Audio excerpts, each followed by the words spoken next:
Assalamualaikum warahmatullahi wabarakatuh. Halo rekan-rekan semuanya. Perkenalkan, saya Prista Aulia Rahmadani, peserta magang Kementerian Ketenagakerjaan, batch ketiga pada program magang Edukarya Ekosistem dari Divisi Pengembangan Media Pembelajaran. Halo rekan-rekan, bertemu lagi dengan saya pada video tutorial pengembang media pembelajaran yang kedua. Pada kali ini, saya akan membagikan tutorial mengenai proses pengembangan LKPD atau Lembar Kerja Peserta Didik. Nah, Lembar Kerja Peserta Didik ini biasanya digunakan sebagai bahan ajar pendukung dalam pembelajaran peserta didik di sekolah. Sebelum teman-teman masuk mengenai tutorial untuk mengembangkan LKPD ini, saya akan kembali memperkenalkan dahulu apa itu LKPD. Baik, untuk teman-teman yang berasal dari jurusan pendidikan, pasti sudah sangat tidak asing mengenai apa itu LKPD atau Lembar Kerja Peserta Didik ini. Namun bagi teman-teman yang di luar prodi pendidikan, tentunya beberapa masih asing atau mungkin pernah mendengar apa itu LKPD. Nah, LKPD atau Lembar Kerja Peserta Didik ini merupakan perangkat pembelajaran yang disusun secara sistematis untuk membantu peserta didik dalam melaksanakan kegiatan pembelajaran secara terarah. Nah, LKPD ini tidak hanya berisi soal atau tugas, tetapi juga memuat aktivitas pembelajaran. Mungkin teman-teman pada saat bersekolah atau praktik mengajar dahulu pernah mengajar dengan menggunakan model pembelajaran tertentu. Misalnya pembelajaran berbasis proyek. Nah, pembelajaran berbasis proyek itu memiliki tahapan-tahapan tersendiri. Nah, biasanya LKPD itu memuat alur yang akan dihadapi siswa, yang akan dikerjakan, ataupun yang akan dilalui siswa dalam satu kali tahap pembelajaran.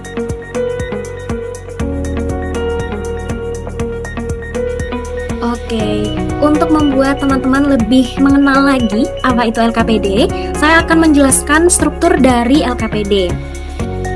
Nah, agar mudah digunakan oleh guru maupun peserta didik, LKPD ini perlu disusun dengan struktur yang sistematis seperti sebagai berikut ini. Yang pertama, tentunya ada cover depan. Berbeda dengan e-book, cover depan ini berisi judul LKPD, kemudian ada identitas pembelajaran atau pelajaran. Nah, bisa teman-teman lihat pada contoh yang sudah saya sediakan di slide, saya memberikan judul besar di cover yaitu LKPD dan ada kepanjangannya. Dan di bawahnya ada judul bab. Di sini saya membuat LKPD untuk satu bab pada 2 atau 3 pertemuan, atau bisa juga dirancang untuk satu kali pertemuan. Nah, di sini saya menggunakan judul perubahan sosial. Ini untuk mata pelajaran sosiologi pada jenjang SMA. Kemudian contoh yang di bawah ini ada LKPD Bumi dan Tata Surya. Ini merupakan bab pada pelajaran IPA untuk jenjang SMP kelas 7. Seperti itu. Jadi untuk LKPD, teman-teman perlu menuliskan bahwa itu adalah LKPD, kemudian menuliskan mata pelajaran ataupun bab yang dipelajari ataupun subbab itu tidak apa-apa. Nah, selanjutnya LKPD ini kan dirancang untuk peserta didik, di mana berperan atau berfungsi sebagai lembar kerja. Jadi, teman-teman perlu memberikan kolom identitas seperti nama di bagian cover, ataupun apabila LKPD ini dirancang sebagai pembelajaran berbasis project ataupun berbasis masalah, yaitu problem based learning, teman-teman bisa memberikan kolom identitas kelompok dan juga anggota kelompok. Dan jangan lupa untuk mencantumkan jenjang dari kelasnya dan juga jenjang sekolahnya. Seperti contoh kelas 12 MA atau SMA, mungkin terbalik ya, bisa SMA atau MA, kemudian kelas 7 SMP atau MTS, seperti itu. Baik, lanjut ke bagian yang kedua, ada kata pengantar, dan kemudian yang ketiga daftar isi. Yang keempat ada petunjuk penggunaan untuk guru. Nah, kenapa perlu ada petunjuk penggunaan untuk guru? Mungkin teman-teman yang sudah pernah buat LKPD bertanya-tanya nih, biasanya tidak ada petunjuk penggunaan untuk guru, atau di beberapa LKPD memang tidak ada. Tapi karena LKPD ini dirancang oleh kita sebagai pengembang media pembelajaran dan akan digunakan oleh guru lain, maka perlu sekali untuk membuat petunjuk penggunaan untuk guru, di mana menjelaskan LKPD ini memuat pembelajaran apa, kemudian model pembelajarannya apa, sintaksnya itu apa saja, sintaks itu alur kegiatannya apa saja, sehingga guru yang menggunakan LKPD kita sudah tahu arah kegiatan pembelajarannya dan lebih jelas lagi. Seperti itu. Dan yang kelima ada petunjuk penggunaan untuk peserta didik, tentunya memudahkan apabila peserta didik menggunakan LKPD ini. Dan yang keenam ada capaian pembelajaran atau CP biasanya istilahnya, dan juga tujuan pembelajaran atau TP. Yang ketujuh ada materi pembelajaran. Baik, saya ingin menjelaskan bahwa di LKPD teman-teman tidak perlu membuat atau memuat banyak materi atau dijelaskan secara lengkap. Teman-teman hanya perlu mengisi materinya itu secara singkat namun tetap lengkap. Nah, begitu. Jadi mungkin memuat lengkap tapi hanya poin-poinnya saja. Seperti itu. Kemudian yang kedelapan ada kegiatan pembelajaran. Ini bisa diisi dengan alur kegiatannya tadi. Misalnya teman-teman menggunakan kegiatan pembelajaran berbasis proyek, maka langkah-langkah yang digunakan menggunakan sintaks pembelajaran berbasis proyek. Nah, untuk sintaksnya sendiri bisa teman-teman cari di browser, misalnya sintaks pembelajaran project based learning. Teman-teman bisa manfaatkan jurnal karena sekarang project based learning itu juga memiliki sintaks yang berbeda-beda ketika dikolaborasikan atau diintegrasikan dengan pendekatan pembelajaran lainnya. Selanjutnya ada soal evaluasi. Nah, seperti biasanya ketika sudah belajar, pastinya peserta didik harus mengerjakan soal evaluasi untuk mengukur pemahaman mereka.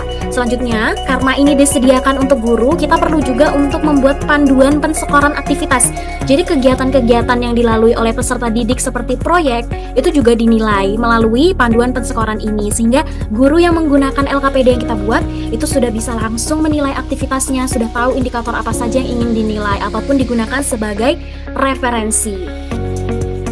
Baik, selanjutnya ada panduan pensekoran evaluasi. Evaluasi ini tidak harus berupa soal saja, tapi bisa berupa game maupun berupa kuis. Nah, itu bisa teman-teman buat dengan kreativitas teman-teman masing-masing, disesuaikan dengan pembelajaran yang ingin disampaikan. Yang ke-12, daftar pustaka. Nah, kenapa LKPD perlu daftar pustaka juga? Seperti yang sudah saya jelaskan tadi, bahwa teman-teman bisa mencantumkan dari mana sumber sintaks pembelajaran yang teman-teman gunakan, sehingga guru dapat menggunakan sintaks yang tepat dan juga relevan dengan materi pembelajaran. Dan selanjutnya ada cover belakang.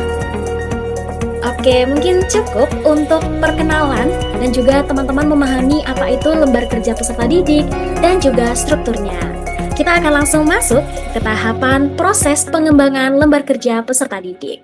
Baik, untuk teman-teman silahkan untuk membuka device-nya masing-masing dan juga membuka website atau aplikasi Canva.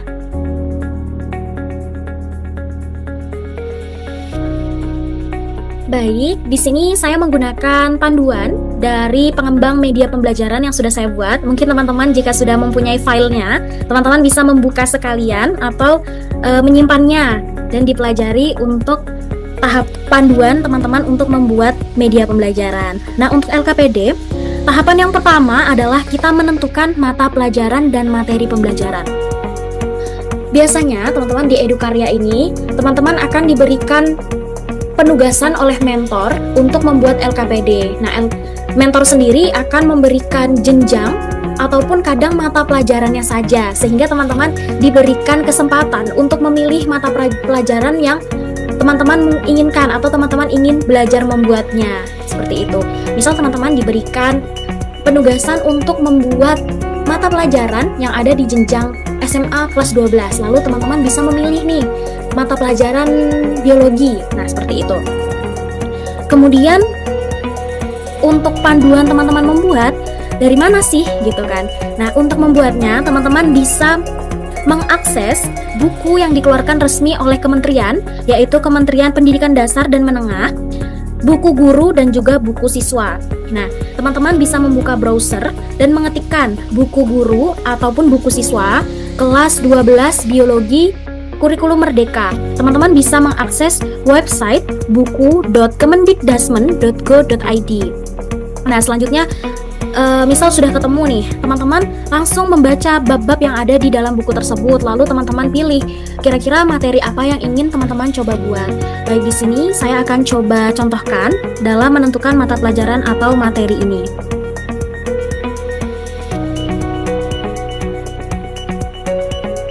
Oke, baik, di sini teman-teman langsung saja buka browser di device laptop teman-teman masing-masing, bisa menggunakan Google ataupun Chrome.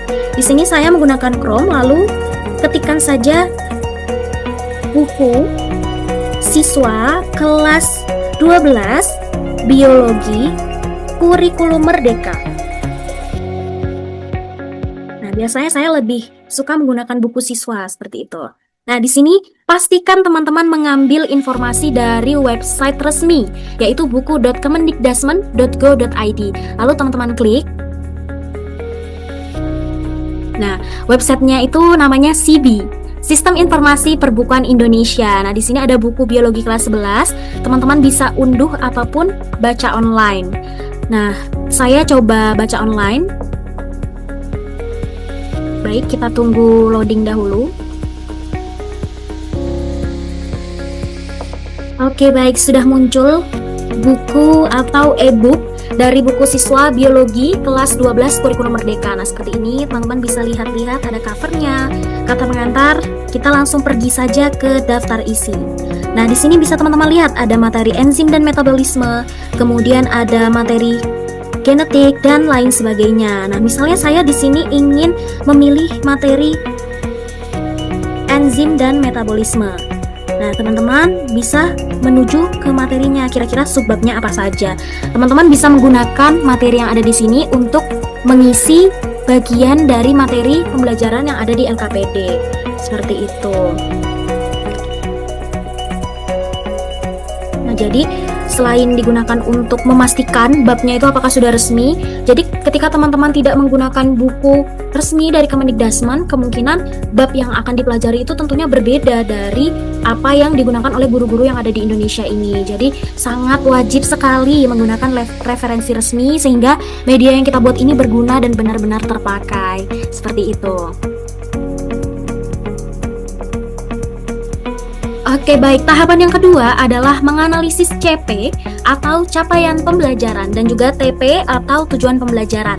Nah, CP itu tentunya ketika teman-teman melalui kegiatan pembelajaran ada suatu capaian yang ingin kita capai. Nah, biasanya untuk CP sendiri kita bisa mengakses melalui dokumen resmi, sekali lagi keputusan Kepala BSKAP nomor 046/H/KR/2025. Nah, biasanya keputusan Kepala BSKAP ini update terus. Nah, tapi gunakan yang terbaru saat ini. Saat saya membuat video ini itu di tahun 2026 dan kebijakan yang baru adalah tahun 2025. Seperti itu.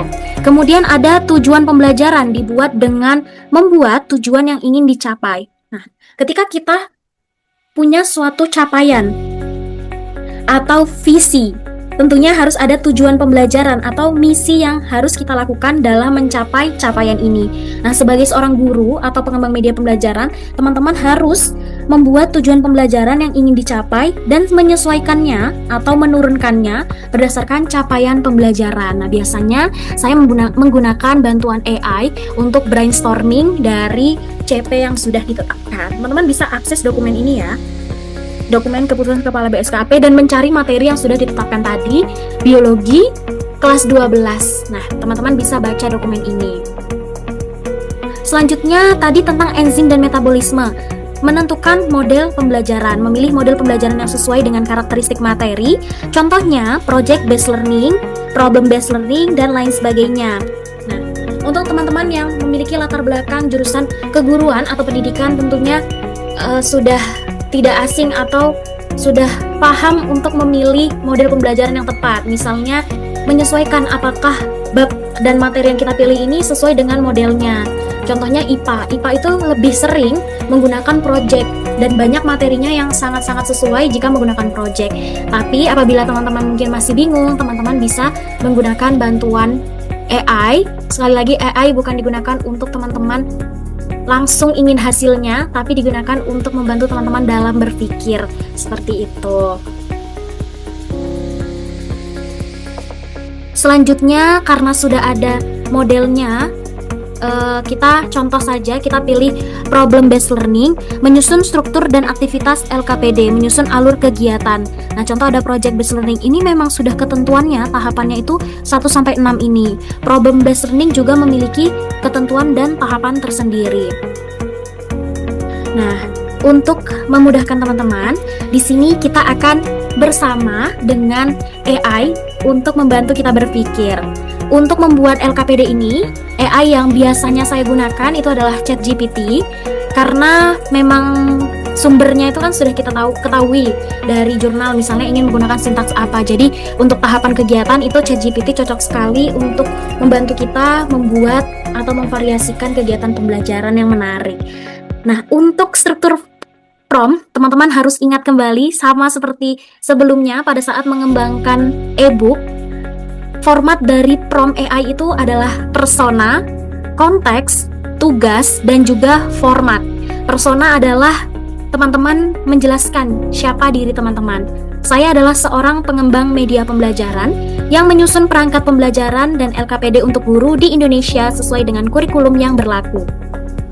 Kemudian konteks sendiri berisi kegiatan yang teman-teman akan lakukan. Seperti saya sedang menyusun LKPD untuk mata pelajaran IPA. Nah, teman-teman bisa copy paste prompt yang sudah saya buat di e-book atau buku panduan. Teman-teman bisa ubah saja mata pelajarannya dan sesuaikan mata pelajaran yang ingin teman-teman buat. Kemudian tugas itu kita harus jelas ingin membuat apa. Jadi prompt bukan sekedar perintah yang tanpa arah, tapi kita harus membuat prompt yang benar-benar dapat menghasilkan sesuai dengan yang kita inginkan. Jadi berilah prompt yang amat sangat jelas. Buatlah LKPD dengan ketentuan sebagai berikut. Sesuaikan materi dengan capaian pembelajaran dan tujuan pembelajaran berikut. Nah, AI itu kan tidak tahu capaian pembelajaran yang resmi itu apa. Jadi teman-teman perlu memasukkan capaian pembelajaran resmi yang teman-teman baca dari peraturan kepala BSKAP tadi dan juga TP yang teman-teman ingin capai di dalam pembelajaran ini. Kemudian gunakan model pembelajaran ini juga teman-teman sesuaikan sendiri, problem based learning, atau jika teman-teman ingin meminta bantuan dari AI, teman-teman bisa menambah perintahnya seperti gunakan model pembelajaran yang cocok dan relevan untuk mata pelajaran ini. Teman-teman bisa menggunakan seperti itu.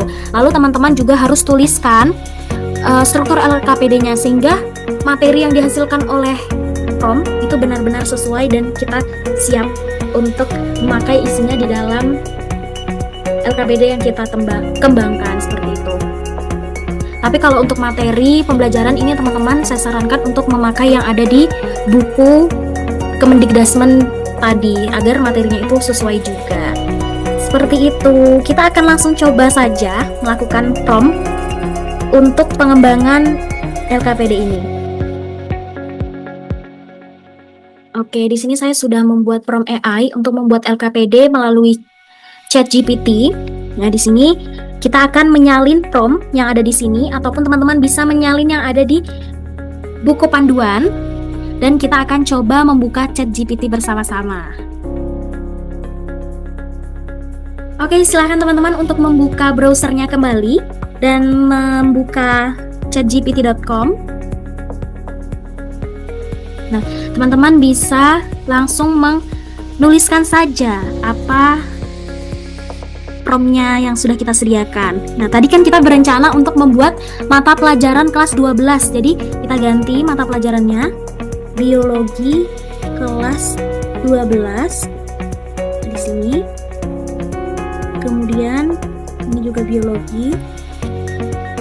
Kemudian CP-nya dan TP-nya kita buka file dari BSKAP 2025.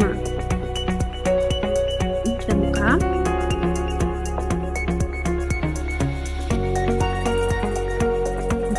Saya akan terlebih dahulu membaca dan juga mencari di mana CP dari biologi kelas 12 itu.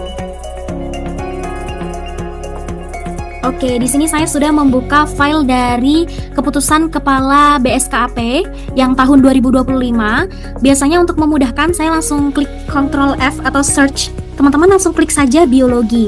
Nah, di sini ada capaian pembelajaran fase F untuk kelas 11 dan 12 SMA atau MA atau program paket C. Nah, di sini kan capaian, pemahaman, mengaitkan hubungan antara struktur dan fungsi organel di dalam sel. Kemudian menerapkan prinsip-prinsip bioproses yang terjadi di dalam sel, menganalisis keterkaitan antara sistem organ dalam tubuh untuk memproses stimulus internal dan eksternal. Nah, teman-teman bisa pilih yang memang berkaitan atau yang sesuai dengan materi enzim dan metabolisme tadi. Kemungkinan yang menerapkan prinsip-prinsip bioproses yang terjadi di dalam sel dan menganalisis antara sistem organ. Nah, yang ini. Teman-teman bisa menggunakannya, disalin. Lalu kita tempelkan di bagian CP yang ada di pom tadi. Nah, untuk TP-nya kita bisa minta bantuan kepada AI juga. Di sini saya duplikat. Lalu salin CP-nya. Dan teman-teman bisa membuat prompt. Ini adalah CP untuk mata pelajaran biologi kelas 12 mengenai enzim dan metabolisme. Buatkan 3, saya batasi tujuan pembelajaran yang sesuai dengan capaian tersebut. Saya akan menggunakan model pembelajaran problem based learning.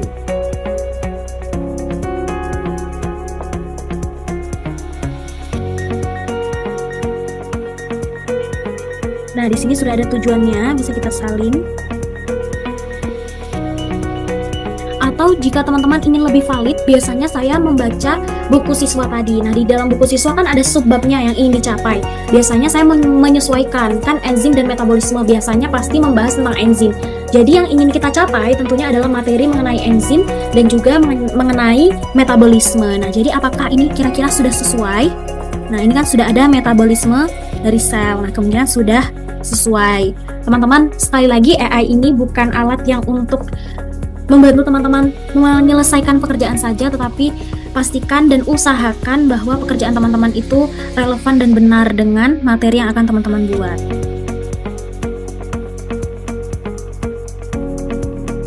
Nah, selanjutnya isikan pada bagian model pembelajaran. Saya menggunakan problem.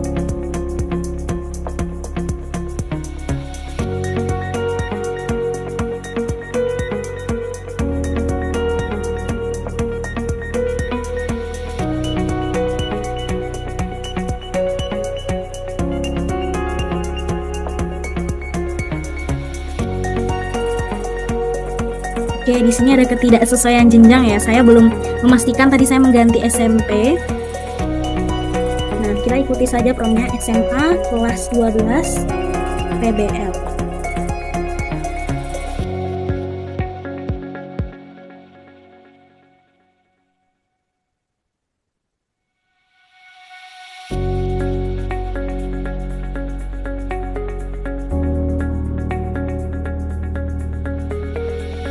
Nah, di sini ChatGPT sudah menghasilkan. Yang pertama ada cover LKPD, berikan judulnya, mata pelajaran, dan jangan lupa jenjangnya. Kemudian ini tidak perlu, teman-teman tidak perlu menjelaskan modelnya karena ini akan diberikan untuk peserta didik, disusun sekolah tahun, atau bisa juga tambahkan tadi nama kelompok dan anggota dari peserta didik. Sepertinya identitas kita cukup sekilas saja atau tidak usah, tidak apa-apa. Kata pengantar, ada daftar isi, petunjuk penggunaan guru, peserta didik, CP-nya sudah sesuai, kemudian TP, lalu ada materinya tadi, teman-teman bisa mengambil dari buku Kemendikdasmen, kemudian kegiatan pembelajaran. Nah, ini tidak satu lembar, biasanya sesuai dengan apa saja tahapannya. Seperti fase 1, orientasi peserta didik, ada pengenalan masalah, pertanyaan pemantik. Teman-teman bisa menambahkan gambar nanti di desainnya untuk membantu peserta didik lebih bernalar terhadap materi yang akan dipelajari. Bab 2, mengorganisasikan peserta didik. Maksud saya kegiatan 2. Kemudian ada fase 3, membimbing penyelidikan individu dan kelompok. Fase 4, mengembangkan dan menyajikan hasil karya. Nah, tentunya ini menganalisis dan mengevaluasi proses pemecahan masalah. Nah, untuk problem based learning ini karya yang dimaksud adalah hasil dari proses pemecahan masalah yang dilakukan oleh peserta didik.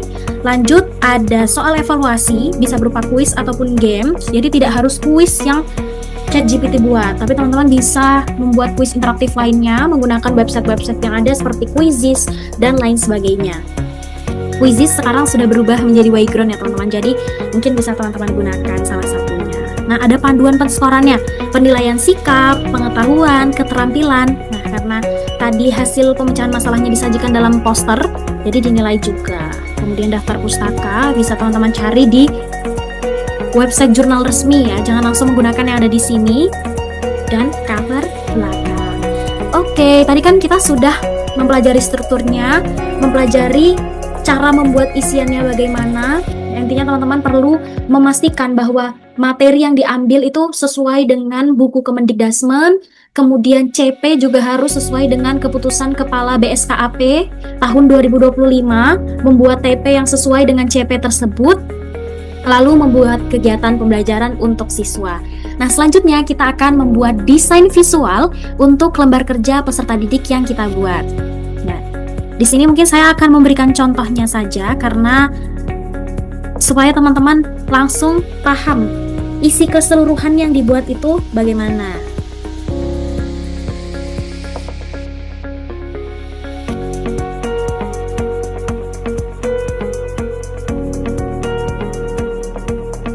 Oke. Ini adalah contoh LKPD yang pernah saya buat mengenai bab Bumi dan Tata Surya pada mata pelajaran IPA untuk kelas 7 jenjang SMP atau MTS. Nah, untuk covernya seperti ini. Saya menggunakan model pembelajaran project based learning kalau tidak salah. Nah, iya. Di sini ada praktikumnya juga. Nah, yang pertama di sini ada cover. Oke, covernya seperti ini.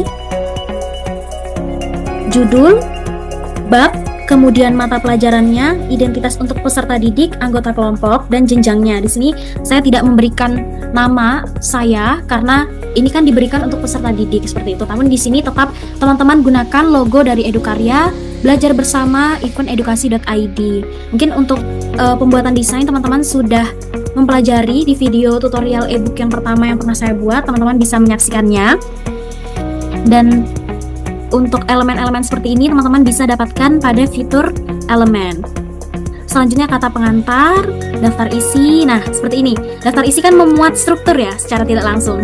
Kata pengantar, daftar isi, petunjuk penggunaan guru dan siswa, CPTP, materinya. Nah, di sini saya memasukkan materi sesuai subbab yang ada di buku siswa resmi dari Kemendikdasmen. Jadi tidak harus panjang tapi memuat semua subbab yang ada di dalamnya. Kegiatan pembelajaran di sini saya menggunakan sintaks 7A. Nah, terus di sini ada kunci jawaban dan lain sebagainya. Learning Cycle 7A. Nah, ya betul. Nah, petunjuk untuk guru seperti yang saya bilang tadi, karena LKPD ini kan kita yang buat. Jadi tentunya guru perlu arahan nih untuk memakai LKPD ini. Nah, jadi kita berikan sintaksnya itu apa, kemudian pendekatannya itu apa, kemudian menjelaskan alurnya. Ini petunjuk peserta didik, CP dan TP. Nah, ini materinya saya menggunakan referensi dari buku resminya tadi. Namun untuk gambar saya gunakan dari Google. Nah, tapi teman-teman jangan lupa nih untuk mencantumkan. Misalnya ini kan tata surya, teman-teman ingin mendekorasi, memberikan gambar. Nah, teman-teman berikan ini gambar apa? Galaksi Bima Sakti dengan sumber. Jadi apapun yang kita pakai di dalam hasil karya kita, jika itu bukan buatan kita, teman-teman bisa mencantumkan sumber resminya. Contohnya sumber gambar ini. Nah, ini ada pakai elemen shape. Ini juga teman-teman bisa gunakan tata letaknya juga. Misal rata tepi sebelah kiri seperti ini atau rata tengah. Nah, gunakan variasi-variasi yang terlihat bagus di mata teman-teman. Nah, kemudian ini ada planet-planet. Saya menggunakan tulisannya di bagian sebelah kiri, sebelah kanan bisa letakkan gambar. Nah, ini sesuai dengan subbabnya. Cukup 1 atau 2 kalimat saja dan ada mata pelajaran. Namun kebetulan materi tata surya ini cukup panjang. Jadi walaupun saya sudah singkat, tapi memang cukup panjang. Nah, saya tadi menggunakan sintaks pembelajaran learning cycle 7E. Nah, yang pertama adalah mengungkapkan pemahaman awal tentang tata surya. Elicit. Nah, jadi di sini itu kita itu memancing pemahaman awal dari peserta didik.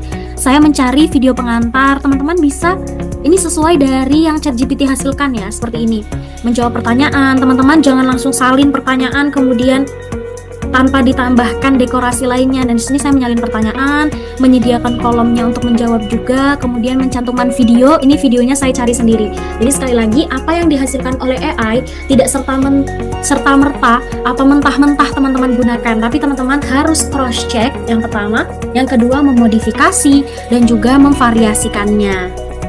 Untuk mencantumkan video, teman-teman bisa memberikan pilihan akses. Pertama bisa klik scan barcode, mungkin ketika LKPD ini dicetak oleh guru, jadi peserta didiknya bisa meng-scan, karena kalau link seperti ini ketika dicetak kan tidak bisa diakses, apalagi link atau tautannya itu diganti namanya seperti ini, tidak bisa. Jadi saran saya ketika mencantumkan gambar atau sumber yang diakses oleh peserta didik, berikanlah 3 variasi pilihan yang bisa diklik langsung dan juga ramah ketika LKPD itu dicetak.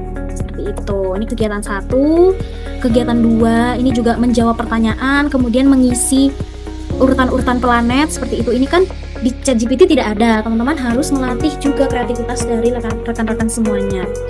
Nah, seperti ini.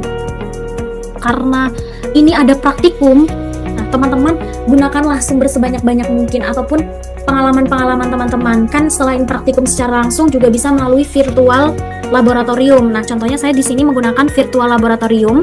Untuk tata surya itu ada solarsystemscope. Nah, .com.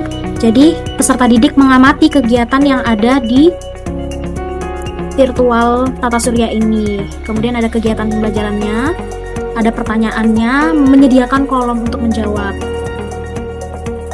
Nah, seperti ini. Kemudian ada praktikumnya. Kalau di IPA, biologi, fisika, kimia, mungkin kalau teman-teman di sini ada yang dari jurusan IPA atau sains, itu bisa teman-teman gunakan petcolorado.edu. Nah, jangan lupa teman-teman tuh benar-benar memfasilitasi kegiatan peserta didik. Gunakan panduan yang teliti, teman-teman akses websitenya dan screenshot tahapan-tahapannya juga. Jadi teman-teman juga riset di sini. Teman-teman bukan hanya sekedar membuat isi dan membuat desain visual, tapi teman-teman di sini juga melakukan riset seperti itu. Nah, di sini evaluasinya saya pakai soal isian seperti itu, lalu ada kesimpulan. Nah, ini panduan penskorannya. Sumbernya saya pakai buku dari Kemendikdasmen tadi. Nah, itu kita bisa masukkan. Sudah selesai, jangan lupa gunakan cover bentuk seperti itu. Nah, ini teman-teman gunakan elemen-elemen yang ada di sini. Misalnya siswa belajar. Sebenarnya di sini juga ada elemen planet-planet, tapi ya itu tadi teman-teman harus cross check dulu, benar tidak planet yang kita pilih itu sesuai dengan aslinya. Nah, di sini saya juga beberapa pakai elemen dari Canva. Nah, saya juga cantumkan sumber elemen Canva. Jadi ketika, nah ini saya juga cross check dulu, bener nggak sih Titan, planet Ganymede ini seperti ini di internet. Lalu saya cari di elemen Canva dan diketikkan saja. Nih.